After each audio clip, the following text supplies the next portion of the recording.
नमस्कार, मेरा नाम प्रकाश है। आप टुडे बिहार न्यूज देख रहे हैं। देखिए, एक ओर जहां बिहार में कड़ाके की ठंड है, वहीं दूसरी ओर बिहार की सियासी माहौल गरमाई हुई है, खूब बयानबाजी हो रही है। और बात अगर हम एनडीए गठबंधन की करें या फिर महागठबंधन की करें, तो दोनों गठबंधनों में ऑल इज वेल नहीं चल रहा है। आपस में ही पार्टियां लड़ती हुई दिख रही है। लेकिन इस बीच बिहार के राजनीतिक गलियारों में जिस बात को लेकर सबसे ज्यादा चर्चा हो रही है कि बिहार में नीतीश कुमार के नेतृत्व वाली एनडीए की सरकार ज्यादा दिनों तक चलने वाली नहीं है। और यूपी में जैसे ही चुनाव खत्म होंगे, नतीजे आएंगे, बिहार में भी एनडीए की जो सरकार है नीतीश कुमार के नेतृत्व में, वो सरकार गिरेगी और फिर से नया सरकार बनेगी।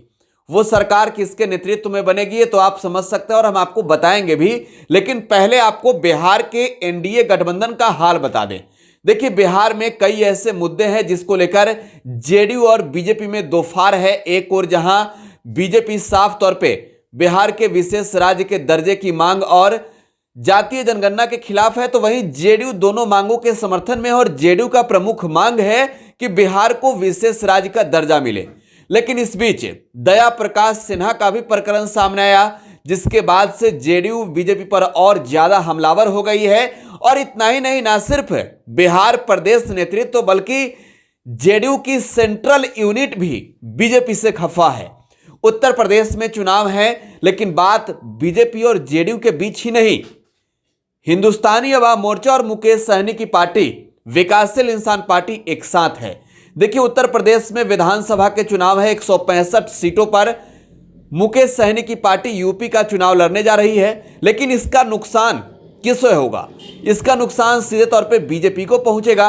बिहार में बीजेपी अब आंख दिखा रही है मुकेश सहनी को, तो मुकेश सहनी कह रहे हैं कि हमें हल्के में ना लीजिए, हमारे बदौलत ही बिहार में सरकार चल रही है और सहनी और मांझी क्या अलग होने वाले हैं?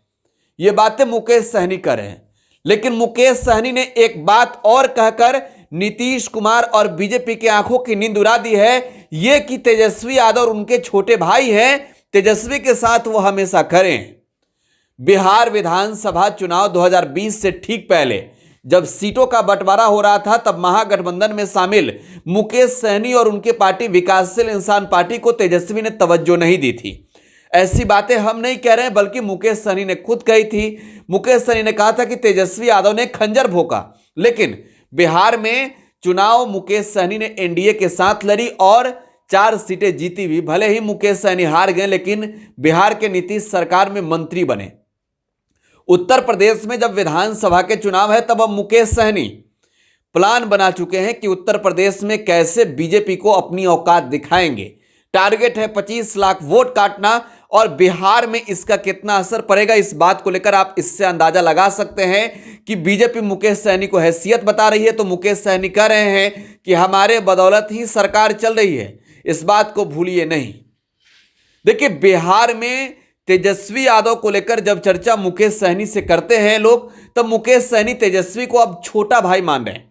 वही तेजस्वी, जिनको मुकेश सहनी कहते थे कि मेरे पीठ में खंजर भोंका है, लिहाजा लालू प्रसाद यादव भी दिल्ली में हैं और यूपी के चुनाव में मुकेश सहनी अपना दम बीजेपी को दिखाने जा रहे हैं। बीजेपी को इस बात का हजम नहीं है। आप इतना मान लीजिए कि यूपी में चुनाव के नतीजे आए और अगर बीजेपी को मुकेश सहनी के बदौलत नुकसान हुआ, तब आप समझिए कि बिहार में बड़ा खेला होगा। और जिस तरीके से बयानबाजी जेडीयू और बीजेपी के बीच हो रही है, यह भी कोई कम नहीं है। सीधे तौर पे आर पार देखने को मिल रहा है। और दूसरी बड़ी चीज, उत्तर प्रदेश के चुनावी मैदान में जेडीयू और बीजेपी एक साथ नहीं, बल्कि जेडीयू अलग चुनाव लड़ रही है और बीजेपी ने धोखा दिया है। आपको याद होगा, अरुणाचल प्रदेश में भी बीजेपी ने जेडीयू को धोखा दिया था। जेडीयू के 6 विधायकों को अपने पार्टी में शामिल करा लिया था बीजेपी ने। लेकिन बिहार में इसका बड़ा असर पड़ने वाला है। चुनाव अब जैसे ही उत्तर प्रदेश में खत्म होंगे, बिहार में भी सरकार बनेगी। कौन और किसके नेतृत्व में सरकार बनेगी तो आप समझ रहे हैं। फिलहाल आप टुडे बिहार न्यूज के साथ बने रहें। धन्यवाद।